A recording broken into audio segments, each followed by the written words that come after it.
সে এতই ডামি যে কোনো কিছুই বুঝতে পারছে না। এই ধরনের সেন্টেন্স তুমি কিভাবে মেক করবে এই নিয়ে আজকের ক্লাসে আমাদের আলোচনা। তোমাদেরকে কমপ্লিটিং সেন্টেন্সের পার্ট 2 ক্লাসে সকলকে স্বাগত জানাচ্ছি। তোমরা যারা এখনও জানো না তোমাদেরকে জানিয়ে দিচ্ছি, আমাদের এই ইউটিউব চ্যানেল থেকে আমরা ধারাবাহিকভাবে তোমাদের এইচএসসির প্রত্যেকটি টপিক একেবারে ফ্রি কোর্স হিসেবে আমরা করিয়ে দিচ্ছি। প্লেলিস্টে গেলে প্রত্যেকটি ভিডিও তোমরা পেয়ে যাবা ইনশাআল্লাহ। বন্ধুবান্ধবকে শেয়ার করে দাও, সকলকে শেখার সুযোগ করে দাও। চলো আমরা কথা না বাড়িয়ে আমরা এই আলোচনায় চলে যাই। যারা পার্ট 1 করনি অবশ্যই আগে 1টা করে আসবে। দেখো, সো দ্যাট, এখানে কিন্তু একসাথে সো দ্যাট কথাটা আমি লিখি নাই, মাঝখানে ডট ডট ইউজ করেছি। অর্থাৎ সো ডট ডট দ্যাট এটার বাংলায় হলো এতই ডট ডট যে, মানে এতই যে। সো ডট ডটের বাংলা কি? এতই যে। এই ধরনের যদি আমরা প্লাস মার্কারগুলো দেখতে পাই তার মানে বুঝে হবে এটা একটা কমপ্লেক্স সেন্টেন্স এবং এখানে দুইটি ক্লজ ব্যবহার হবে। আমরা গত ক্লাসও এই বিষয়গুলো নিয়ে আলোচনা করেছিলাম ক্লজ নিয়ে। আমরা আজকে সরাসরি চলে যাই। দেখো এখানে দেখো সাবজেক্ট প্লাস ভার্ব, এরপরে সো ডট ডট দ্যাট। ভাই ডট ডটের জায়গায় কী বসবে? অ্যাডজেক্টিভ অথবা অ্যাডভার্ব। কী বসবে? অ্যাডজেক্টিভ অথবা অ্যাডভার্ব। তোমাকে প্রশ্নে এতটুকু পর্যন্ত দেওয়া থাকবে, তার মানে তুমি বুঝে যাবা এটা সো ডট ডট দ্যাটের একটা রুলস বা স্ট্রাকচার অনুযায়ী তোমাকে সেন্টেন্সটা মেক করতে হবে। কীভাবে মেক করবো ভাই একটু পরে বলছি, আরেকবার বলি।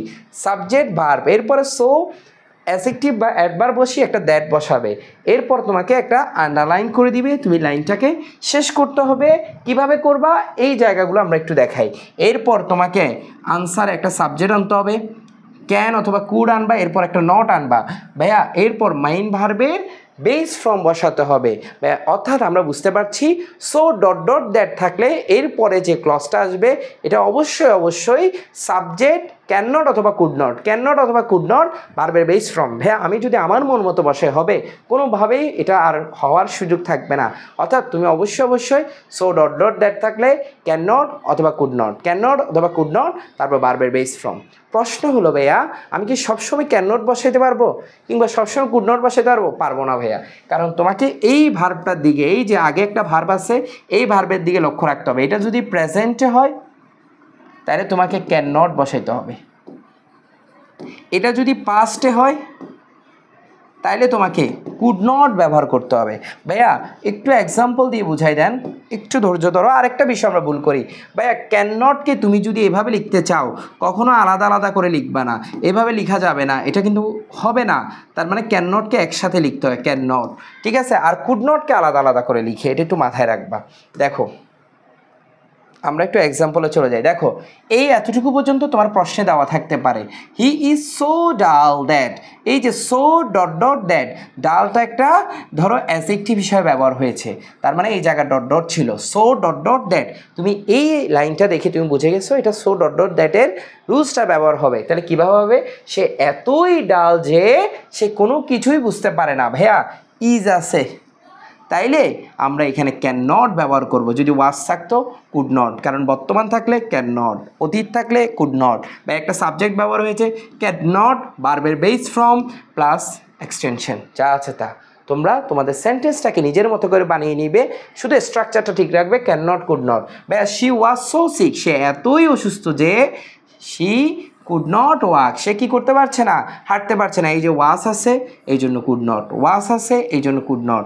আশা করি বুঝতে পেরেছ। আমরা আরও দুইটা এক্সাম্পল আছে একটু পড়িয়ে দিই।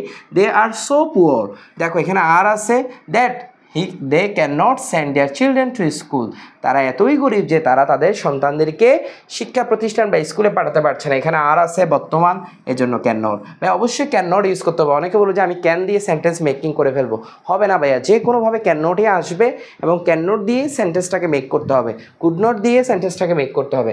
হি ওয়াজ সো ইল, সে এতই অসুস্থ যে ওয়াজ আছে তার মানে কুড নট আসবে, he could not go to school, সে স্কুলে যেতে পারছে না। এখানে একটা নোট দেখো, আমি এটা এতক্ষণ বারবার যেটা বলছিলাম সেটাই, প্রেজেন্ট ইনডিফিনিট থাকলে ক্যান নট, পাস্ট ইনডিফিনিট থাকলে কুড নট। আশা করি এই সো ডট ডট দ্যাট ব্যবহারটা তোমরা বুঝতে পেরেছো। আমি এবার পরে চলে যাই, তোমরা চাইলে এটার একটু স্ক্রিনশট নিয়ে রাখতে পারো। এখানে বোর্ড প্রশ্ন যে এসেছে সো ডট ডট দ্যাট থেকে আমরা এটার একটা নমুনা রেখেছি প্রশ্ন, এখানে আনসার আছে, তোমরা চাইলে এগুলো করে নিতে পারবে, ঠিক আছে? আমরা মূল বেসিকগুলো এখানে বোঝাচ্ছি মূলত। দেখো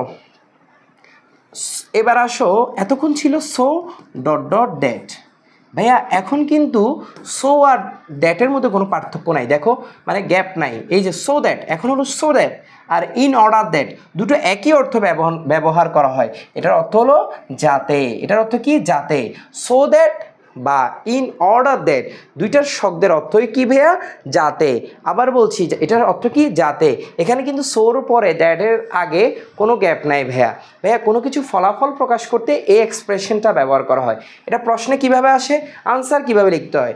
প্রশ্ন আসে এতটুকু পর্যন্ত, আনসার হলো যে এই যে আমরা যে দেখতে পাচ্ছি ইয়েলো মার্ক করা আছে এটাকে আমরা আনসার বলতে পারি, অথবা আনসার এই পাশে আসতে পারে, প্রশ্ন এই পাশে আসতে পারে, মানে প্রশ্ন এই পাশে আনসার ওই পাশে, দুইভাবেই আসতে পারে। দেখো আমি একটু আস্তে আস্তে বলার চেষ্টা করছি।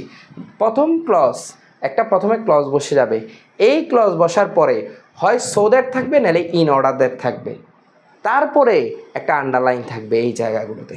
তখন তুমি ওই জায়গায় সেন্টেন্সটাকে বাক্যের সাথে সামঞ্জস্য রেখে তোমাকে অবশ্যই লিখতে হবে, পাশাপাশি একটা স্ট্রাকচারও মেনটেন করতে হবে। স্ট্রাকচারটা কি, একটা সাবজেক্ট লিখতে হবে, তুমি ক্যান লিখবা, কুড লিখবা, মে লিখবা, মাইট লিখবা, ভুলেও নট ইউজ করবা না, ভুলেও নট ইউজ করা যাবে না, কারণ আমরা সো ডট ডট দ্যাটে নট ইউজ করছি, কিন্তু সো দ্যাটে নট ইউজ করার কোনো সুযোগ নাই। তাহলে তুমি ওখানে ছিল ক্যান আর কুড, এখানে মে এবং মাইটও ইউজ করতে পারবা। এবং সেমভাবে মেইন ভার্বের বেস ফ্রম বাকি অংশ।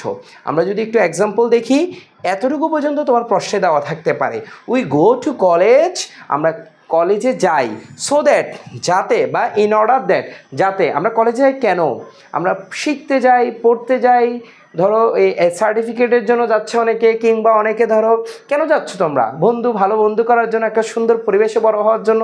দেখো উই গো টু কলেজ, আমরা কলেজ যাই, এই কাজটা যে করে সে, এই কাজের ফলাফলটা এই পাশে লেখা হয়, এই কাজের ফলাফলটা এই পাশে লেখা হয়। অর্থাৎ এটা হলো প্রথম ক্লজ, এই যে এটা, এরপরে সো দ্যাট বা ইন অর্ডার দ্যাট, এরপরে এটা আন্ডারলাইন থাকবে, এরপরে আমরা স্ট্রাকচার অনুযায়ী এটা বসাচ্ছি। একটা সাবজেক্ট বসাইলাম ক্যান অথবা মে, তুমি যেটাই বসাও, তারপর লার্ন ভার্বের বেস ফ্রম, আমরা শিখতে পারি, আমরা কি করতে পারি, শিখতে পারি। আমরা কলেজ যাই যাতে করে আমরা কি করতে পারি, শিখতে পারি। ভাইয়া এখানে ক্যান মে কেন বসছে, কুড আর মাইট বসে নাই কেন, কারণ ভাইয়া এটা তো প্রেজেন্ট ইনডিফিনিট, অর্থাৎ এই ক্লজটা যদি প্রেজেন্টে থাকে এই পাশে অবশ্যই ক্যান অথবা মে, এই পাশে যদি পাস্টে থাকে এই পাশে অবশ্যই কুড অথবা মাইট বসাতে হবে।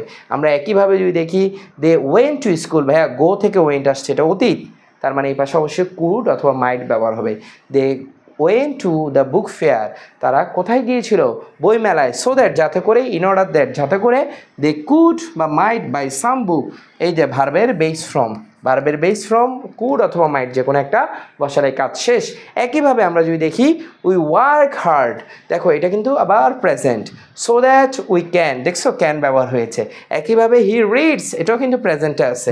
নিউজ পেপার, আমরা নিউজ পেপার পড়ি যাতে করে, দেখো সেই নিউজ পেপার পড়ে যাতে করে সে he can learn many things, সে অনেক কিছু শিখতে পারে। আজকের আমরা ক্লাসে আরেকটা রুলস পড়াবো, এটা পরে আমরা আজকে পার্ট 2 শেষ করব। এখানেও বোর্ড প্রশ্ন আছে, তোমরা চাইলে স্ক্রিনশট নিয়ে রাখতে পারো। এগুলো প্রশ্ন ভাইয়া এগুলো একটু সমাধান করে দেন না ভাই, আমি তো তোমাদের জন্য বোর্ড প্রশ্নের আলাদা সমাধানের ক্লাস রেখেছি, এই ভিডিও ডেসক্রিপশনে দেওয়া আছে, তোমরা ওই প্লেলিস্টে গিয়ে ওটা করে নিতে পারো, ঠিক আছে।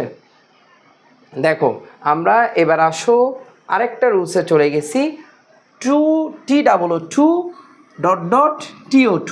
ভাইয়া আমরা একটা রুলস পড়েছি না, সো ডট ডট দ্যাট, একইভাবে ওখান থেকে আসছে TOO2 ডট ডট টু। এখানে যেরকম অ্যাডজেক্টিভ বা অ্যাডভার্ব বসতো এই ডট ডটের জায়গায় সেম এখানেও সেম বসবে, তার মানে ওখান থেকে আসছে, ওটা কমপ্লেক্স এটা সিম্পল, ওটা কমপ্লেক্স সেন্টেন্স ছিল এটা সিম্পল করেছে, ঠিক আছে। সো ডট ডট দ্যাটকে সিম্পল করলে TOO2 ডট ডট TO2। ভাই একটু বুঝাই দেন না এটা কিভাবে হবে, বুঝাচ্ছি। দেখো প্রশ্নে থাকবে এতটুকু, সাবজেক্ট ভার্ব, TOO2 অ্যাডজেক্টিভ বা অ্যাডভার্ব, এটা একটু পরে পড়ি, এটা একটু পরে পড়ি আমরা, এটা আপাতত দরকার নাই। TOO2 অ্যাডজেক্টিভ বা অ্যাডভার্ব TO2, তার মানে এই জায়গাটা একটু দেখো, the girl is too silly, দেখো the old man is too weak, দেখো my grandfather is too old. তোমরা একটা জিনিস লক্ষ্য করছো কিনা আমি জানি না, দেখো the man is too dishonest, এই জায়গাটা একটু লক্ষ্য করো, এই জায়গাটা একটু লক্ষ্য করো, TOO2 প্রথমটা কিন্তু TOO2, এই T2 অর্থ এতই মানে বাড়িয়ে বলার ক্ষেত্রে এটা ব্যবহার করা হয়। কিন্তু ভাইয়া পরে যে TO2 একটা আছে এটার অর্থ মূলত বোঝাচ্ছে না বোধক। ভাইয়া না বোধক মানে বুঝি নেই তো, এটা মানে কি না বোধক মানে বুঝি নেই। দেখো the man is too dishonest, T2 তার মানে T2 মানে কি এতই যে, তার মানে এই মানুষটা এতই অসৎ যে টু স্পিক দ্য ট্রুথ, ভাইয়া সে সত্য কথা বলতে পারে নাকি পারে না। কারণ কি এই টু দ্বারা না বোঝায়, না আমি আবারও বলছি, পরের টু দ্বারা না বোঝায়। তাহলে সে এতই ডিসঅনেস্ট যে, অসৎ যে সে সত্য কথা বলতে পারে না। এই টু মানে পারে না, ঠিক আছে। তাহলে আমার প্রশ্ন হলো ভাইয়া প্রথম টুর পরে অ্যাডজেক্টিভ এবং অ্যাডভার্ব বসবে যে কোনো একটা, এরপরে টু, এতটুকু পর্যন্ত প্রশ্নে দেওয়া থাকবে। আমি আবার একবার বলছি তোমাদেরকে, দেখো এই জায়গাটা দেখো, এতটুকু পর্যন্ত প্রশ্নে দেওয়া থাকবে। তুমি কি করবা, যেই ছোট টুটা দেওয়া আছে এরপরে কি করবা, দেখো ভার্বের একটা বেস ফর্ম বসাই, সেন্টেন্সের সাথে মিল রেখে একটা ভার্ব বসাবা, একটা কি বসাবা, ভার্ব বসাবা। এই যে এখানে দুইবার আসছে জিনিসটা, সরি এই জায়গায় দুইবার আসছে, এটা দরকার নেই। তাহলে আমরা টু এর পরে ভার্বের বেস ফর্ম বসাবো, মানে মূলত বোঝাতে চাচ্ছে এই ভার্বের বেস ফর্ম যেটা বসাবা এটা সেন্টেন্সের সাথে যাতে মিল থাকে ওই অর্থে তোমরা বসাবা। যেমন আমরা টু স্পিক দিয়েছি, অর্থাৎ বাক্যের সাথে সামঞ্জস্য রেখে এটা দিয়েছি, অর্থাৎ প্রশ্নে টু পর্যন্ত দেওয়া আছে, এরপরে আমরা শুরুই করেছি ভার্বের বেস ফর্ম দিয়ে, কারণ টুর পর একটা ভার্বের বেস ফর্ম বসবে। আরেকটা বললে আরও ক্লিয়ার হবে ভাইয়া। My grandfather is too old, এতটুকু পর্যন্ত প্রশ্নে দেওয়া না, এতটুকু পর্যন্ত দেওয়া। আমার দাদা এতই বৃদ্ধ যে, দেখো টু, এই টু এরপরে কি আসবে ভাইয়া, তাহলে ভার্বের বেস ফর্ম, আমাকে আনসারটা লিখতে হবে। হেল্প মাই ফাদার, আমার বাবাকে সাহায্য করতে পারছে না, কারণ পরের টু দ্বারা নেগেটিভ বোঝায়। তাহলে আমার আনসার শুরু হয়েছে ভার্ব দিয়ে, হেল্প মাই ফাদার, অর্থাৎ টু হেল্প মাই ফাদার, আমার বাবাকে সাহায্য করতে পারছে না। যেমন দেখো the old man is too weak, এতই এই ওল্ড ম্যানটা, এই বৃদ্ধ লোকটা দুর্বল যে সে কী করতে পারছে না, টু ওয়াক, হাঁটতে পারছে না, কারণ পরের টু দ্বারা নেগেটিভ অর্থ প্রকাশ করে, কিন্তু প্রথম টু দ্বারা এতই যে প্রকাশ করে। আশা করি তোমরা বুঝেছ।